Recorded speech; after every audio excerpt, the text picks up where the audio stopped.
Ba papa, ba maman, en principe, ba parents, tout ça la attention, ce que moni moi nazali adulte, ta mesana na ba photo ya mutu moko, ya artiste moko, moi na yiko tanga ba livre mingi tala ka contrôler ka moi na ba livre ni ndo tanga wana et puis si passe ya kusakana te. Petit Jonathan akufi bongo na boma, akufi na boma nini Michael Jackson kaka oyo King of Pop, roi de pop aye kozwaye na boma. Pona nini mwana o banazaki mwana muke Jonathan hier azali kana ba photo ya Michael Jackson. Michael Jackson akomi kimukolo Michael Jackson ya amona photo ya Michael elekate ataba nzembu Thriller Dangerous nyonso tu ayeba Michael akoma esprit na ebité. Michael a bien na chambre alobi na ye kozwaye pona mo linga kanga mingi tokende ko continuer musique kuna moi na yebisi ba parents yango la légère tant makambe komi sérieux Michael aye azui molimo mwana wana akuf et salami bongo na boma ya pasi de ko oyo tata mwasi ya mwana a expliquer mukolo mususu bamona kaka mwana bandi neti liboma kona kati ya chambre moko tongo ba parents bakoti mwana ayebisi bango lobi Michael Jackson ye wana telemi ayebisi ngai olingaka ngai mingi ya mwana na ye kozwa yo oza fan na ngai na ye kozwa yo tokende tokontinue mosala ya miziki ntango mwana wana lobi boye baparent bango bazomona te baparent mpe bazangaki discernement ya komema mwana na église to swati bango moko bazala na vie de prière bakomona ngo lokola blague ntango balinga bazwa yango sérieux bakomi komona te likambo ekomi bien te tomeka nano kobimisa likambo libanda epai ya bato ntango kaka bango bakei mpona babenga bato mpe bainforme ntango bazongi baye kokuta mwana atikali kokata motema nalobaka yango chaque fois ya kolala te soki o priera nous te polo sambe futaka ya solo tala témoignage oyo yaya ekokamwisa yo et puis ekobenda yo matoi papa azalaka na pointe noire mwana na ya mwasi abala mundele na Paris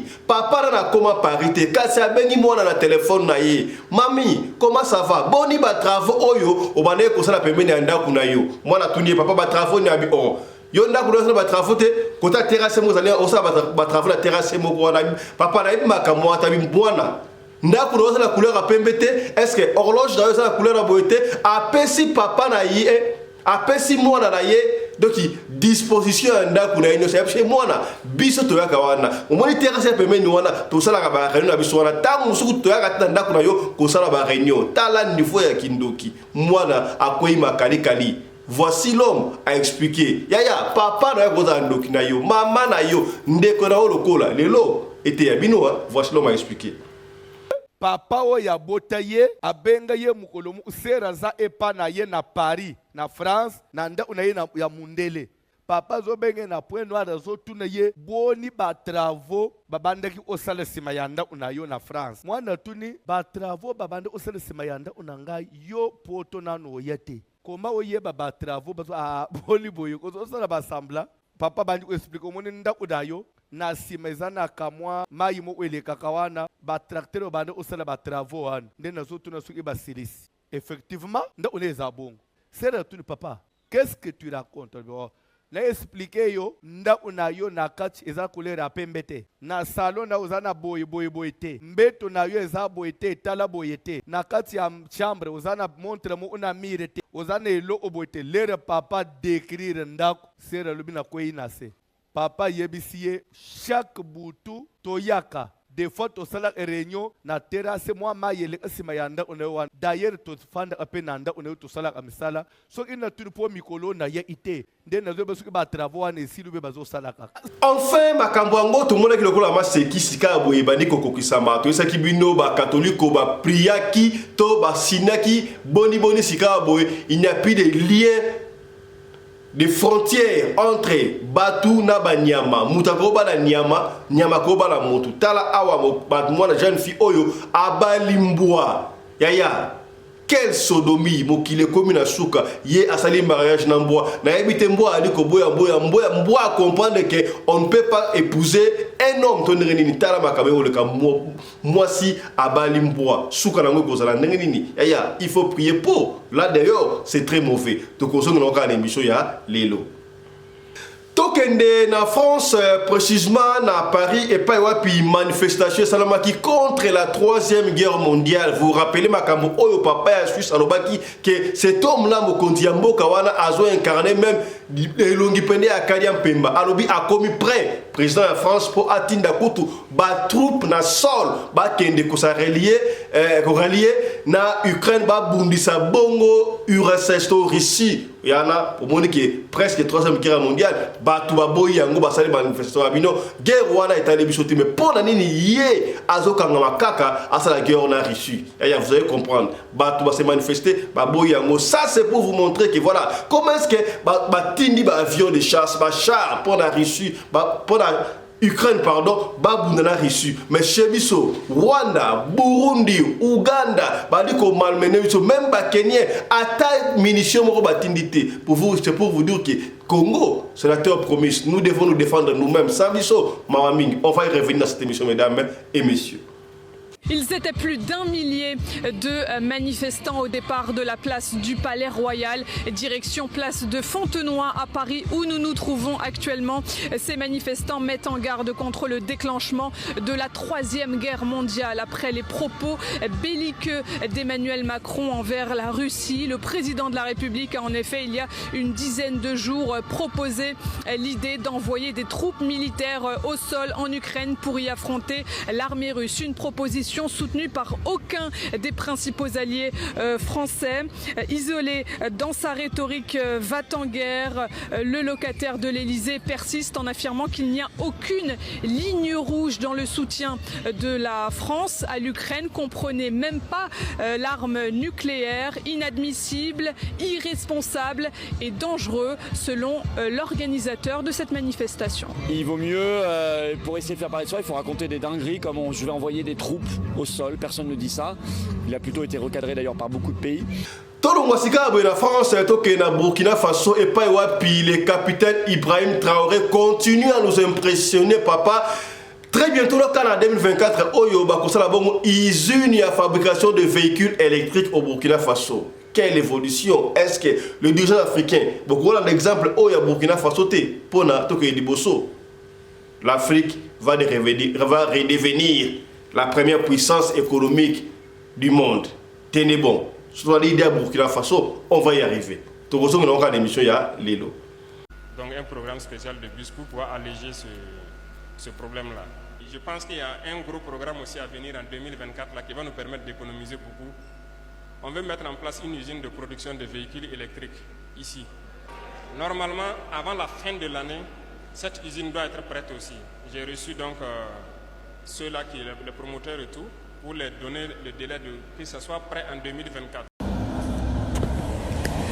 Ma chérie, comme une femme forte, sans mobali, et à cause de la femme faible. Parce que femme forte, ils ont été karaté, ou à salaraté, ou à matarabajou kitaka. C'est aussi une femme qui gère un homme et qui gère des enfants. Donc, ceux qui gèrent la mobilité, ou gèrent la banalité, ou la femme forte, ou la femme faible. Moi, il croit que nous sommes tous en haut, mais ça mobile, pour payer sa valeur.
na mwina ngolo aboya hydroquinone soki ezotambola basheri bazokwea mayanga na retrouve douce tendresse affection epa na yo nasalelo nini mpo ndimake na kupendaka sana shitakwacha pelende Mbote la bino bandeko balandi ya Radio Logo Télévision bisika nyos tu bozwami merci na confiance peu fidélité bo pesa kana programme oyo lundi et l'amour esika bozali lelo bokolo ya yambo ya semaine ba baké misala musuba na repos musuba ali kota na biso à côté musala musa bien musala voilà c'est ce qui fait kitoko ya Radio Logo kombo ngai fiston pelende tata ya CD que à chaque fois kota la émission oyo mo côté soki au côté au partager to partager toujours peut-être partager peut-être du solo oyo et sumiote eko sungande komoko songolo et sika moko pakala baki ya ngone bandelia tout ça la attention soki omoni mwana ali kokola ya lingo tanga livre mingi c'est pas mauvais mona tanga ba livre atanga ba livre asa adducte ba film bloqué belé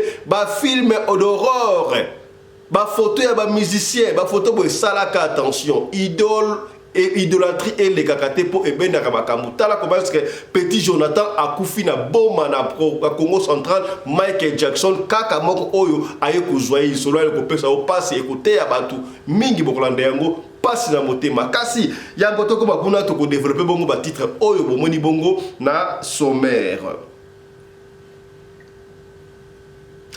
Désormais, pour la cotine d'ambongo na Congo, on a besoin de l'agence la Western Union, la Manigram, na Johannesburg, à l'Afrique du Sud en général, ba pesibino faveur, ba pesibino moyen cotine d'ambongo. Partout dans la République démocratique du Congo, agence Feuve Express, et ça dit bongo dans Rosentenville, mais on a besoin, il y a aucun décounate, kako bengi numéro de téléphone, on s'allie transfert na téléphone na yo, malamo kon découna yo partout dans Congo azui, asa na Lubumbashi, asa na Kipushi, asa na Kisangani, na Matadi, Tina Kanyama Kasses et Goma, Boma akozwa mbongo malamoko, on a na poto, on a na découna mbongo na Kinshasa, to à partir de Johannesburg, au na mbongo na Congo RDC, benga bongo bandeko ya agence Feuve Express.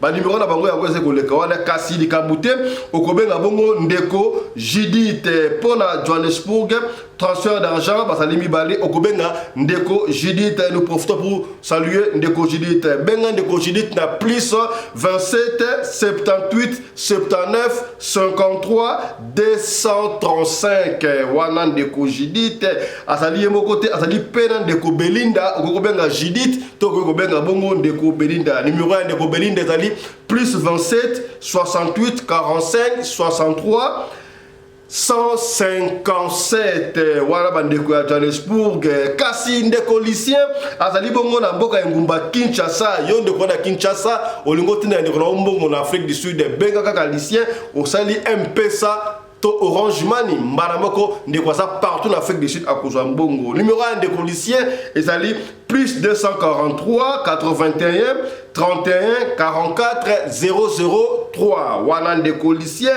bandeko ya Lubumbashi batikali pe simate pour la kobenga bandeko ya Lubumbashi benga bandeko ya Lubumbashi.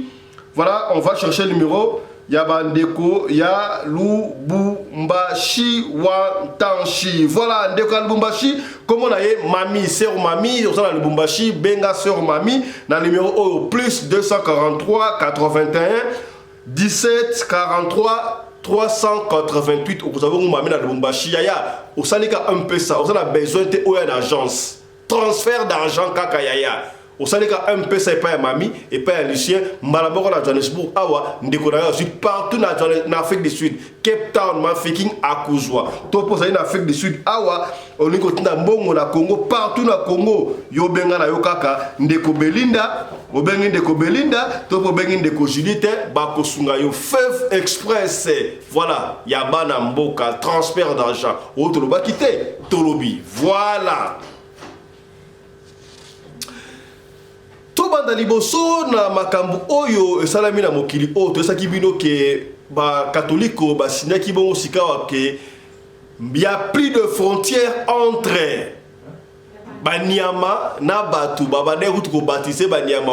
Ils sont allés encore plus loin en France pour la signer loi oyo mutu akoba la nyama akoba la mutu to kataka lokola maseki siko ebandi ko salema ya tala awa mariage bandi ko mona wana mwana si oyo alati voile et puis alati mbwa costume basali mariage entre mbwa na mutu to komi wapi na niveau oyo na moni image oyo epesinga mutu ko so epesinga pasi papa mama ba parents bote ya kabana talaka mwana attitude ya mwana azokola na ngona ni parce que bana oyo surtout oyo bazobota libanda bazoko copier tout presque sauf rien talisa kabana que nous sommes les Africains et pas nabiso makambu ya boye et ça tabou ya kosakaraté ça ne peut pas passer chez nous. Chez nous il y a qu'un moyen, il y a moyen de la reproduction entre hommes et femmes, ils doivent se marier, s'accoupler pour faire la reproduction. Ce n'est pas qu'un homme doit se marier avec un animal. Ça se passe pas chez nous comme ça en Afrique. L'Afrique a ce respect mutuel.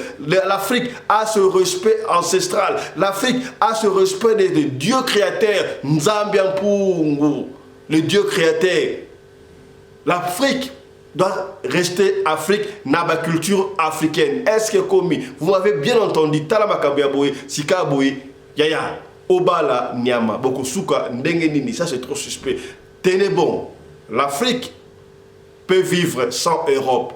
Mais Europe ne peut jamais vivre sans Afrique. Makambi Aboye, et peut si passer à Kosakana Tete Yabino Pongaï, et peut se Moutou Koso. Comment est-ce que Moutou Akobala Nyame puis vous appuyez ça? Merci, grand merci. Naba évêque. L'Afrique, en Afrique, ça ne peut pas se passer. Un homme ne peut pas épouser un homme.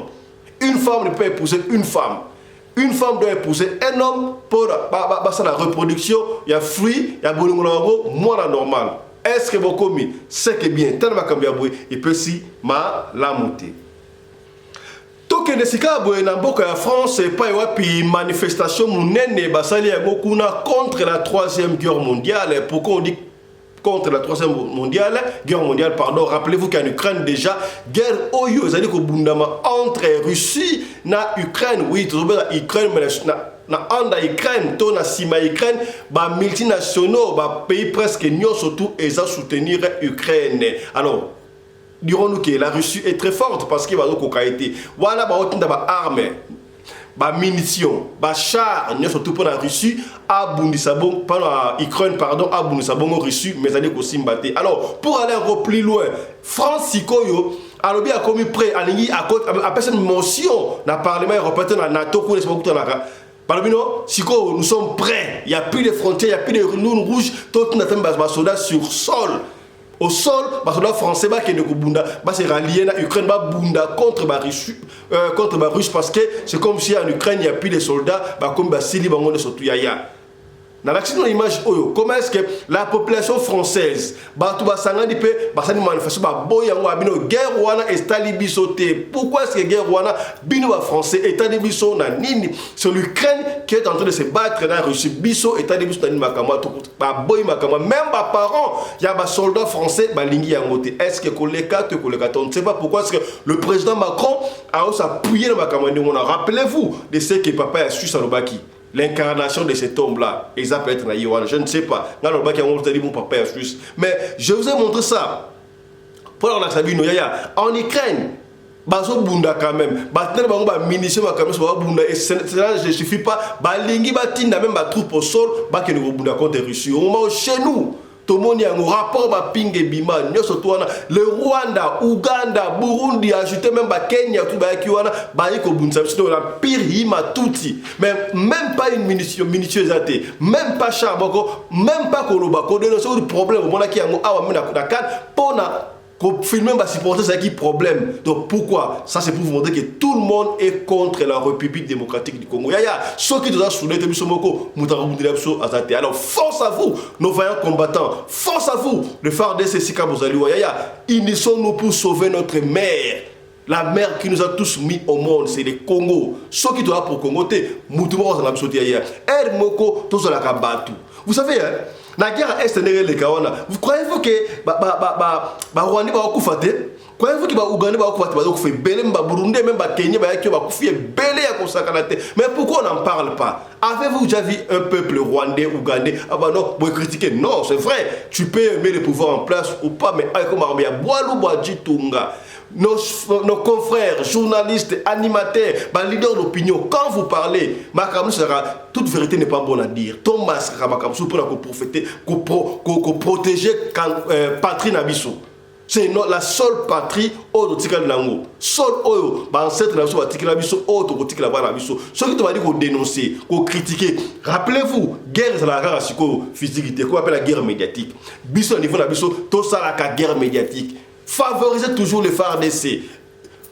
Image Yamabe, collection Yangote. Image contre FARDC, collection Yangote. Là, c'est bon, ok, le Congo est grand, restera grand, et puis tu vas gagner la guerre. La guerre va retourner où elle a commencé. Tu as la Ukraine. Bah, on soutenir Bango, mais Bissou va soutenir Bissou.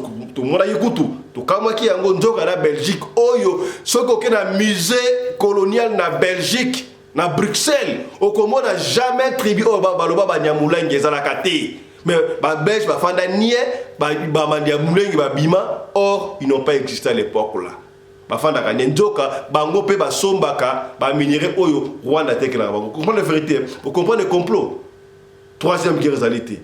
Il y a un monde le Kobo Mouna qui comment est-ce qu'ils soutiennent les autres mais biso il faut tout bunda biso et on va réussir cette guerre là. Suivez la manifestation qui s'est passée en France.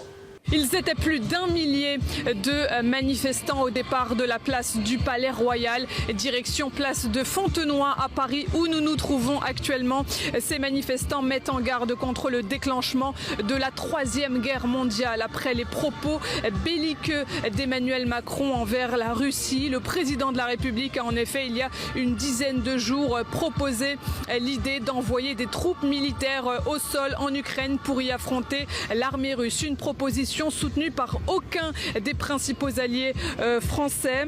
Isolé dans sa rhétorique va-t-en-guerre, le locataire de l'Elysée persiste en affirmant qu'il n'y a aucune ligne rouge dans le soutien de la France à l'Ukraine. Comprenez même pas l'arme nucléaire, inadmissible, irresponsable et dangereux selon l'organisateur de cette manifestation. Il vaut mieux, pour essayer de faire parler de soi, il faut raconter des dingueries comme je vais envoyer des troupes au sol, personne ne dit ça. Il a plutôt été recadré d'ailleurs par beaucoup de pays, mais ça fait parler de lui. Je crois qu'il y a beaucoup de narcissisme chez Macron, puis tout sur cette volonté, alors aussi d'instrumentaliser le débat politique intérieur français, de susciter la peur chez les Français, d'influer sur la campagne des élections européennes. Il y a beaucoup de calculs cyniques chez lui, et puis aussi, je crois, un personnage qui a envie simplement d'exister, qui ne sait pas ce qu'il dit, ne sait pas ce qu'il fait, et qui pour cela est prêt à mettre en danger les Français parce qu'on ne rit pas avec la guerre, on ne joue pas avec la guerre. Ce sont des choses extrêmement sérieuses et on sait que chaque mot peut déclencher des choses derrière qui sont assez terribles. Donc c'est un homme irresponsable, c'est un homme fou, c'est un homme dangereux. De nombreux parents participent à ce rassemblement aujourd'hui. Des mères de famille affirment notamment qu'elles n'enverront en aucun cas leurs enfants se faire tuer sur le champ de bataille pour l'Ukraine. D'après Macron, il faudrait envoyer des troupes en Ukraine. Donc des troupes de jeunes ou de moins jeunes. Parce qu'en fait, il n'y a plus assez de monde en Ukraine pour se battre et ils ne veulent pas lâcher l'affaire. Donc en fait, c'est une guerre qui ne nous concerne même pas en fait à la base. Parce qu'ils font croire que les Russes veulent nous agresser, mais les Russes ne nous agressent pas du tout. Et en fait, c'est que de la propagande. C'est pour ça que je suis là. J'ai trois enfants qui sont des jeunes adultes. Je veux pas qu'ils aillent faire la guerre pour les intérêts de l'OTAN, pour les multinationales américaines en particulier. C'est l'OTAN qui impose à la France ce genre de décision. On gagnerait à avoir notre indépendance en tant que pays France et à ne pas rentrer et rester dans le rôle que la France avait depuis toujours. Des manifestants qui se retrouveront la semaine prochaine, même jour, même heure, même lieu. Ils continueront de manifester tant qu'Emmanuel Macron continuera, je cite, à mettre leur pays en danger. Yaya Nobakayango, il faut chaque fois qu'on prie. Papa na yo akokomando kinayo, maman na yo akokomando kinayo, ndeko na yo lokola ya salaka attention, muninga kutukolobate pire à la raté, pire à koma pirate, combien ba ami ba pire master ba trahira master bango. Vous comprendre, salaka ndengo yaya lo sambo e futaka. Et surtout ceux qui ont comme un âge où stand up yomoko yebaka ko prier pour sans prière ma trop tala témoignage oyo na kotika la oyo kanenge voici l'homme a expliqué bato ebelo abenga papa fiston pour la nini olinga kotia mingi ma teya to baloba ya voici l'homme non to tiaka ba pasteur surtout non seulement pasteur mutu non surtout aloba ka mukitoko iloba kitoko e ko sunga mass media e ko sunga communauté to emprunta ka yango to tia yango pona et apporter quelque chose. Rappelez-vous awa izalaka émission éveil à conscience to tiaka émission oyo soke sungiyote e ko sunga ndeko moko songolo esika moko pakala ndeko mwasi abotama papa na ye azayi je crois mutu ya Afrique de l'Est maman na ye non papa na ye azayi congolais à Brazzaville je crois hein, la Brazzaville maman en fait je vais pas bien maîtriser mais pour la nabi no mais papa na ye azaka na Pointe Noire ye fiwana abala mundele azana Paris sika na France papa na ye na kenda pototé à comment t'as la parité. Mais jour moko boye, papa n'a bien un téléphone. Ma fille, comment tu vas? Tu vas très bien. Boni ba travaux oyo, o bane ko sala, pemela nda kuna yo wana. Oh, moi na ba travaux. Ba travaux na bi, oh boni boye ko ma fille. Yo o sala ba travaux pemela nda kuna ote. Effectivement ba travaux bane ko sala ba pemela nda ku ya mwana na yo wana. Papa ebisi oh, est-ce que pemela nda kuna yo terrasse moko sali wana te? Au moins terrasse moko za pembeni wana te. Est-ce que va ba travaux wana au kati na éviter d'ailleurs ndaku na ona kati za couleur a pembete horloge d'ailleurs za couleur a boité a papa a pesa mwana disposition ya biloko tunenga klasa na ndaku na mwana abi oh papa yo comment te makambo na ma fille t'inquiète toya ke sika wana au moins terrasse wana côté dans moi salité bo sa ba travaux wana to sala ka réunion na biso wana kutu toya kati na ndaku na yo na kati wana to liaka to lalaka to vandaka mo meeting na kati ya ndaku na yo tala niveau ya source de les africains yaya tala niveau. Oui, les parents sont les parents, mais quand tu es adulte, yebaka ko distinguer makambo. Moko, nalobaka chaque fois, ya partager ka telanga ba j'aime ko, telanga ba j'aime. Tant nalobaka papa na ko komando kinayo, maman na ko komando kinayo, ndeko na c'est pas de la blague, il faut discerner. Ce n'est pas que puisque elle est maman à lobby et ça ka vrai. Puisque il est papa à lobby et ça ka vrai. Puisque il est ndeko à lobby ça ka il faut discerner ko yebaka. Oh papa fiston, yo ngo pande ba famille te to solara pembe. Est-ce que vous comprenez? Pembe. Tana sikolo ko yaboy. Est-ce que vous êtes sûr que ceux qui moi dans le sambo, makasi, papa ya kanandako. A commencé à kokaye, moi na koya kambaki a comprendre te. Tala kando vous allez voilà ici vous allez en France, ou en Belgique, ou en États-Unis, ou en Afrique du Sud partout. Papa na koma pa na yote. A décrit ndako na ondengo zali okoyoka ya mondre nini. Et peut s'y passer à Kosarlate. Voici l'homme a expliqué l'andaï. Bande koto zalaka na bango, il faut se rappeler. Wana to uchi lokolela sika. Na yambaka sere moko muto memaka yeza mama na bango. La sere azala amwasi a mundele.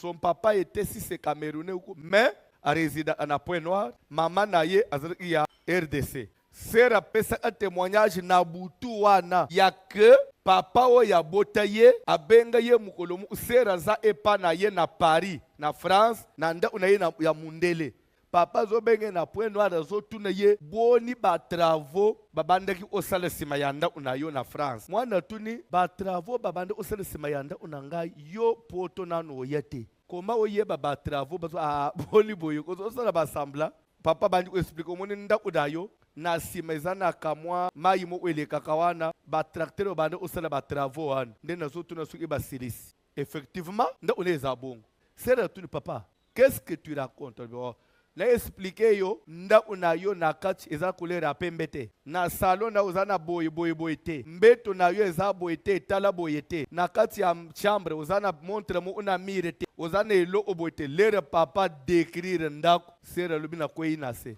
papa yebisie chaque boutou toyaka des fois to sala réunion na terrasse moi mayele asima yanda onewa d'ailleurs to fanda apenanda onewa to sala kamisala so ina tuni po mikolo na ye ite nde na zo besuki ba travaux na silu be bazo sala ka sera tuni papa oyebinda unangayo oyaka lubi na yaka uzama ile nanga na akuna kan seteke po zana po to nde lo ote toya apenanda onewa to sala réunion to zongi nazo yebisa bino soki bolanjinga bien okosala erreur te ke toza fatigué ndenge nini olingi olala na mbeto zala te na maloba mibale ya oyebisa nzambe soki oza na protection na nzambe te ndoki azali a mesure ya komonaka yo na dushi lero osokola asambilamba ndoki azali a mesure ya kokota na chambre na yo yo olali na mbeto ya fanja chebo azotala yo au nom de Jésus tika makele ne so finyika aba chambre makele ne so finyika biso na badouche yango monaka mwana muso azali na respect na yo te ayebi yo recto verso au nom de Jésus tikana yebisa yo eloko moko kokanisa te ke kozwa visa komata avion kokende États-Unis okimi Satan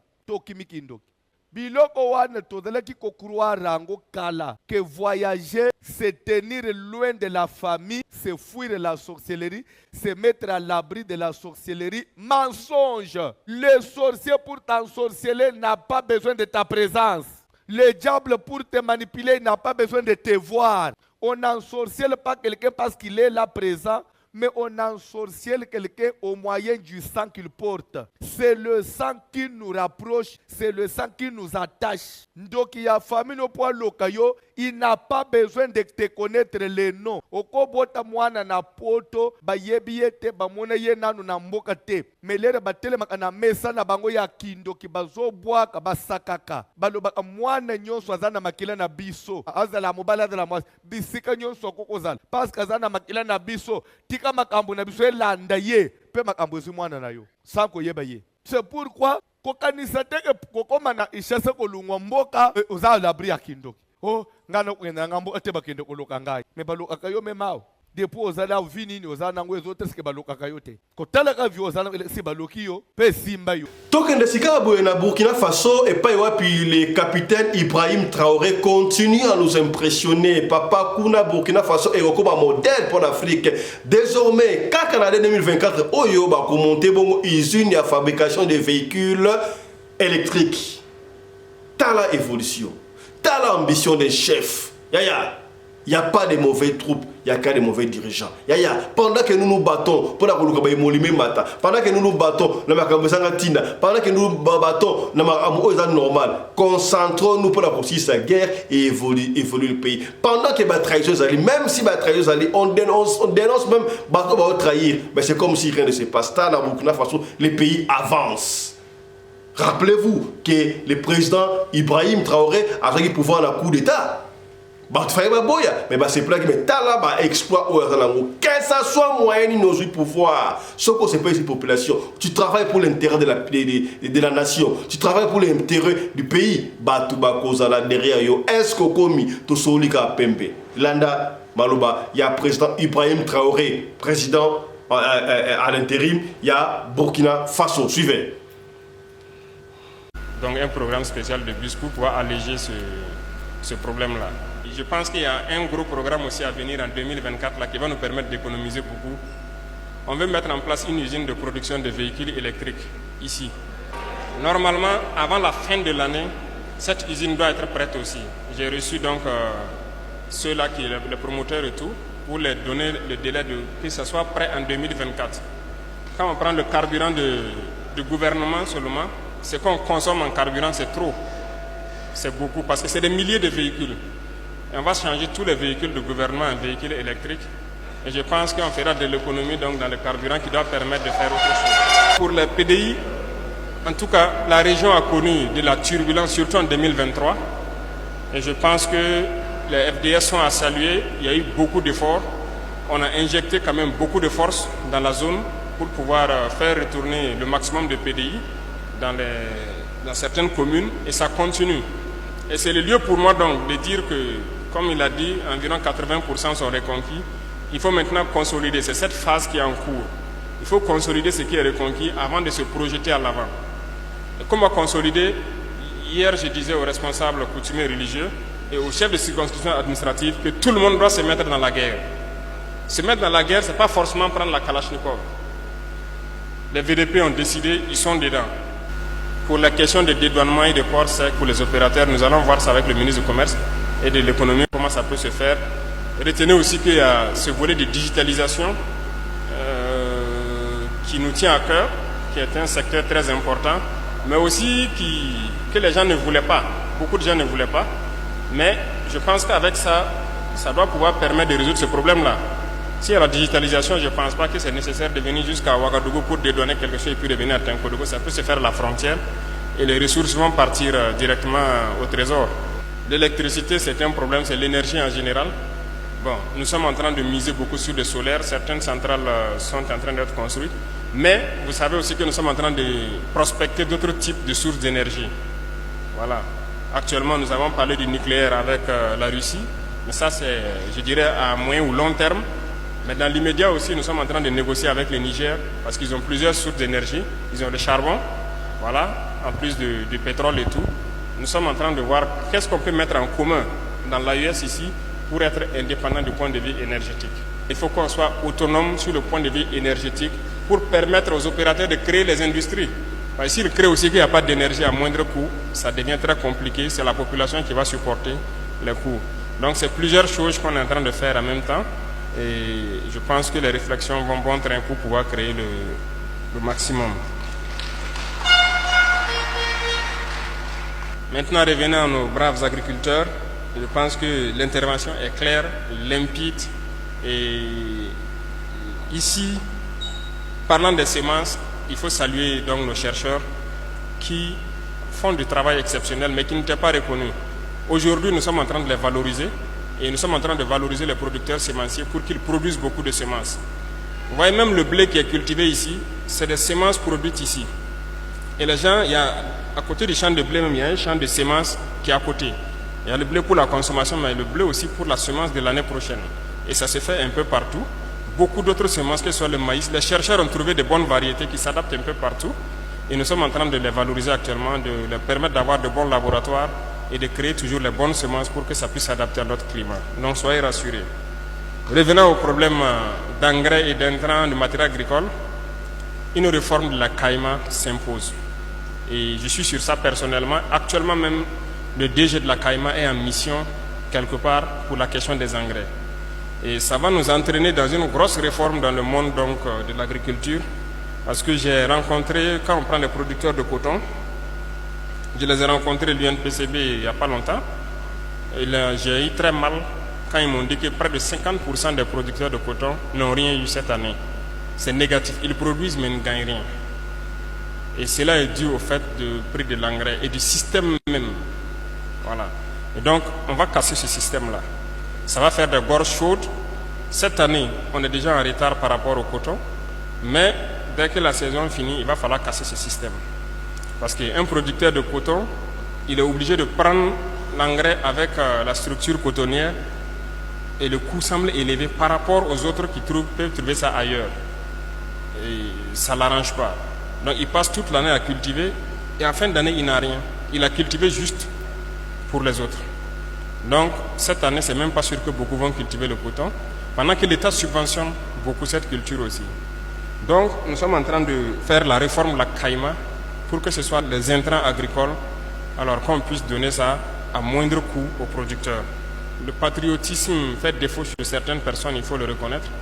Voilà. Dernièrement, on entendait des gens se plaindre de certains acteurs de l'économie qui créent des pannes tous les jours, qu'il y a problème de connexion, parce qu'ils ne sont pas contents qu'on ait pris les 25% de primes pour le fonds de soutien patriotique. Il faut que leurs collègues les dénoncent. S'ils ne les dénoncent pas, en tout cas nous, la semaine passée, on a lancé des enquêteurs dans les différents services des impôts, du trésor et tout, pour voir. Et s'il se trouve que c'est une pratique qui est répandue, en tout cas, on va frapper fort. Il peut y avoir des dommages collatéraux. C'est ça aussi. Voilà pourquoi on dit aux gens de dénoncer. Lorsqu'on a pris 25%, beaucoup de gens, voilà, dans ces administrations-là, je ne dirais pas on applaudit, mais n'ont pas trouvé de problème. Mais certains, tellement ils sont accrochés à ça, ils essaient de saboter. Vous partez pour payer vos impôts qu'il n'y a pas réseau. Vous partez pour faire quoi, il n'y a pas réseau. Ils créent le problème. D'accord. En tout cas, s'ils m'entendent, et s'il y en a ici dans cette salle, qu'ils arrêtent pendant qu'il est temps. Si ça ne s'arrête pas, on va passer à 100%. Et puis on va voir si vous allez travailler ou pas. Et c'est sérieux. Si ça ne s'arrête pas, si les gens ne se dénoncent pas, ceux qui font ces pratiques, on coupe 100% des fonds communs. Et on va faire beaucoup de choses. Et je pense que nos amis étudiants, ils auront beaucoup d'amphithéâtres. Ils auront même du travail. Donc les chefs de service et autres dans l'administration qui laissent les gens continuer à saboter, il faut que chacun prenne sa responsabilité. Si quelqu'un dans ton service fait ça, tu ne le punis pas, vous allez tous en pâtir. Nous, on va faire comme dans l'armée, la punition est collective. En conseil des ministres, je dis ça à chaque membre du gouvernement. Tout acte que nous posons, tout ce que nous faisons, ça doit aller au bonheur de nos masses populaires. On ne doit pas poser des actes pour quelques individus privilégiés ou bien les intérêts de quelques individus. Ce que nous faisons, c'est jusqu'au fin fond des villages, chacun doit pouvoir vivre mieux. On ne veut plus ces projets-là où on dit c'est financier, on ne peut pas prendre près de 50 milliards pour faire un projet. On crée une unité de gestion du projet qui va consommer même plus de 5 milliards dedans déjà. Et ensuite, ça n'avance pas, on ne voit rien de concret. Il faut qu'on arrête tout ça. On va créer des initiatives, des gens vont travailler avec juste le peu d'indemnité et on veut voir la chose de façon pratique. Sinon, il ne faut pas s'engager dans un prêt, endetter le peuple inutilement. Et je sais compter sur la région du Centre-Est et toute sa jeunesse, toutes les femmes ici présentes. Merci beaucoup à vous. Bonne fête à vous, bonne réflexion et que Dieu protège le Burkina. Ya to ko betila osika bo lisolo ozali molaite yango moni to combiner na lisolo ya poto na pointe noire et puis to peto e pa ba boti lisolo o to ko songo to kala mitela bino c'est important to bete yango poto alerter ba boti mon boti moko te son frère alinga boti mwana ye mwana a souffrir mwana akoma inutile lobby mwana akoma fazer alors esenga rapé ba boti mingi au moins na basali effort mwana koma mutu mais mwana ye moko na éducation na ye à se dévier et simbité à perdre vie na ye pour rien kasi ezala kamala mingi o veiller na mwana ta ye mwana muke passer ce qui mwana muke possibilité ya ko dresser ko sala ce qui a koli et comme ka moins impossible pour na dresser lisusu mwana lisolo o esala mbongo na Congo central na Boma yaya Mokiliana makambo Petit Jonathan tango azali kokola ye abane kolinga mingi Michael Jackson. Évidemment biso nesto linga ki Michael Jackson banzemu na ye un thriller to bane ko to ba ni pile puis les jazz pile or on ne savait pas de quoi on parlait nesto wana Michael Jackson donc ye akoma ki addicted no ba en anglais na Michael Jackson moi na Petit Jonathan atabake woni soka moni ba otek ba photo ya Michael Jackson mama il faut sombela ye kaka et bane ko linga ni wa mama mokuti mwana boy mwana linga kaka nunus mwana linga boy te tikala sombela ka sala attention ya la confiance ne supplie pas le contrôle et ma caprice ça va mo photo la kayango Petit Jonathan linga te le ka Michael eleka soki ba ote Michael Jackson na télévision muta kota le soute bo se force la nzembu ya Michael Jackson et si là après ye aya pote le olingi a mon t-shirt ya Michael Jackson donc soki o côté na chambre étant ba ni kokola so côté na chambre na ye o komona ba photo ya Michael Jackson yé partout et puis ce ka ba di ko interpréter ba nzembu ya Michael Jackson o koloba lokola yé moko ya akenda kutala ko mo mukolo akenda kutu na ba internet ba sala ye ba sangisa ye photo na ye na ya Michael Jackson do ye so ko moni Michael Jackson la carte ba ne ko bengi Petit Michael do ça lui faisait du bien pour sa canate au fil du temps tellement comme qui de qui idole Michael comme qui idole na ya ça idolâtrie pas ya Michael tout dia qui Michael et comment qui sont là na butu moko toi vandi boyer na butu mo na chambre a moni photo ya Michael donc Michael abimi la photo na ye ya ba na mukiri oya Michael abimi aya teni pembe na ya wana solution bon na mona linga musique trop yo linga nga trop ya histoire vraie o linga nga trop bon nga il faut ka kana ko zoyo pour OK de continuer musique tout ça dans musique et c'est comme ça pour ngai na kufate yaya est-ce que papa Suisse a la raison tant que les morts ne sont pas morts on traverse de l'autre côté au Samakambukuna yaya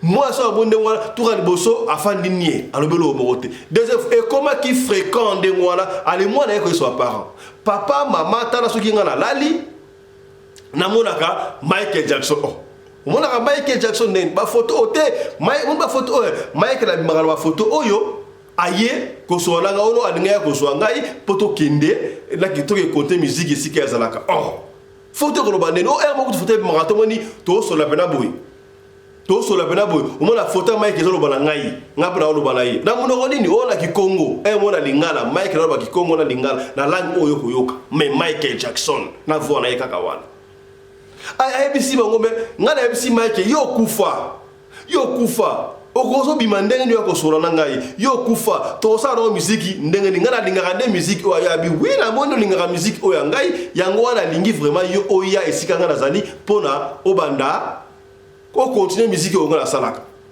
tanga yasi ba para ya chaque fois ba boti elle moko suki moi na pesio message tozo ko yango na légèreté donc moi na ba para ba moni yango lokola moi fiction ba moni yango lokola ma seki ka ndengo ba kipena bango pena yango te oh boye bi moi na so yasi para ba liboso mi bale mi sat donc ba moni lokola ba para ba kipena bango te ba kipena bango te jour ya suka comment pena grave oye comment qui grave na Michael pena bimi aye FC savane zali awa ngai na il faut na ko zoyo comme prêt à trouver la monnaie comme prêt na ko zoyo pour OK de continuer musique et si on a la musique pour ça très important grand rappeur grand chanteur yo ko ça remplaçant valable na ngai et comme sérieux moi na tongo ta la muki batuniye ta esi ba parachi olotindoto to na bina olotindoto te na moni boy et pas moni moi na esprit sous moi on dit qui envoûtement et côté na katinde moi na ta peda sous yété est-ce que comprendre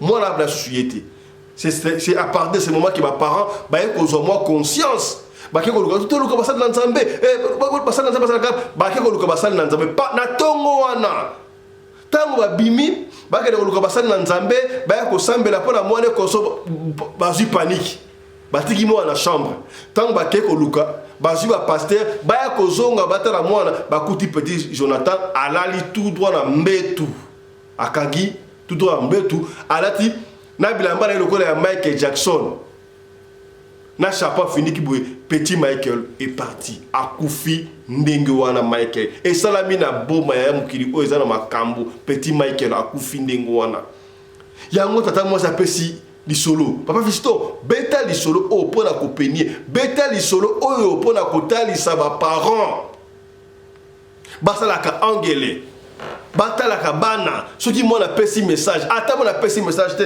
tala moi na lingaka mingi nini elinga ma des onga ba ngaba shindo boy onga linga ba surtout ba dessin animé moi na nika ko dessiner ba dessin animé bani talaka moi na e comme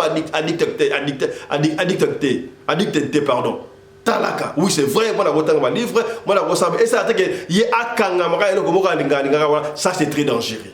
Ça c'est très dangereux. Kogangela moi te me lukandenge ko formule o la kisaye que non, tu ne peux pas continuer à dessiner une chose, chanzaka par dessin mususu à un autre. Sinon te mabekoya. O koza idolté. Wa to moni yango peut-être na Michael Jackson et moi so da o ta ya za donc yeba musicien de yoko bo pour la musicien moko songolo. Yoko bo pour la musicien moko pakana do ye nyoso tu ya musicien. Kotu. Boyebi yango pasteur moko teya bino bozala so boke kuna mutu na cimetière aux fleurs au bois qui la bi fleur la xinine tant on passe mutu fleur wala si koza pirier tant on passe ngaba aux fleurs au bois qui na tombe na chonker mutu bois qui konso au bokomi na alliance so rappel mutu mabe akoya on passe nga fleur yo lingi ngati okozala mwasi na ngai mabe kotaka ba tebele vina ngo ebongate o ebite ba acte mutu salaka ona mukili est-ce que komi Moutakufi, on a trois uniforme. Bon, ça ici uniforme, il y a Moutakufi, vous va polo, vous avez longia Moutakufi, botier awa. Est-ce que vous savez, oh, vous obenda, tout ce qui est pembe. Nous avons un monté témoignage, ils allaient pour la chaîne Nabiso. Est-ce que vous comprenez? L'entendant, nous avons bouqué, n'enge, tata moi si à moi na oyo, hein, Azoko expliquer, et puis on verra. Tout à l'heure, nous avons tata expliquer, et puis on vous revient. Suivez. Moi, na moko ya mukie. Azale kokola ye moka mwana mobali bandeko nyonso bazalaki basi alors lokola azalaki ye moko mobali baparent bapréféraki bapesaki ye chambre na ye moko siko mwana ngo azalaki kolinga Michael Jackson makasi siko mwana wana azalaki nyonso akokutana nango eza na dessin Michael Jackson il faut asomba akakutani na elamba Michael Jackson basombela yango soka kutani na photo ti azokola kokoma penza jeune garçon chambre na mobimba a ekipa yango na ba photo ya Michael Jackson. Siko mukolo moko bamoni kaka mwana akomi koganga soki agangi soki bakoti na chambre azomona Michael Jackson azobima na ba photo na ye wana ayaka koyebisa eka liloba moko na ye kozwa yo soki bamona asutuki agangi soki ayebisi bapara Michael Jackson auti awa ayebisi nga ayekozwa ngai azoyemba banzembu na ye ayekozwa ngai alobi na ngai mpo nalingaka ye mingi ayekozwa ngai.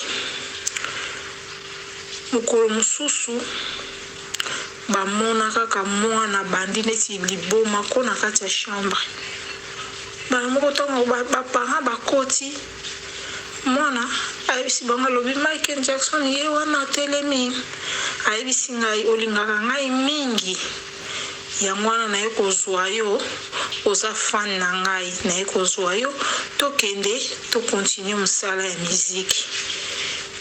Tango mwana wana lobi boye baparent bango bazomona te baparent mpe bazangaki discernement ya komema mwana na église to soit bango moko bazala na vie de prière bakomona ngo lokola blague tango balinga bazwa ngo sérieux bakomi komona te likambo ekomi bien te tomeka nano kobimisa likambo libanda epai ya bato tango kaka bango bakei mpona babenga bato mpe bainforme tango bazongi baye kokuta mwana atikali kokata motema mwana akufi. Yango masolo ezali bien mpona kobetaka yango ekomelaka biso baparent mpe ekomelaka bana eza malamu mingi yango kaka lisolo ya mokuse nazalaki nango mpona kopesa yo. Voilà, je crois bolandi ndeko ndenge expliquer ndenge makambo oyo elekelaki bango na bomba. Voilà bolandi yango je crois moko na moko a tiré profit ba parents te bra commence à contrôler bana. C'est avec ça que nous bouclons cette émission mesdames et messieurs, mais on peut jamais conclure cette émission sans pour autant remercier l'équipe qui nous a tenu compagnie. Je vois à la réalisation c'est Chris Larise Pelende, assisté par Winnie Larise Pelende. Merci à Claudine Larise Pelende qui était de l'autre côté à Régie. Nous surtout sous la coordination, il y a Mamari Naoumbi Larise Pelende, la femme à la taille d'une tige de spaghetti. Ni courbure, ni virage. Soko zane solo ko pesa benga biso, pesa liso to ko beta lisolo, kaka ndengo lito beta yango. Soko ki tanga kombo, to ko tanga kombo. Soki po boy tanga te, to ko tanga te. Portez-vous bien, santé de fer à tous. Chap chap et tchara.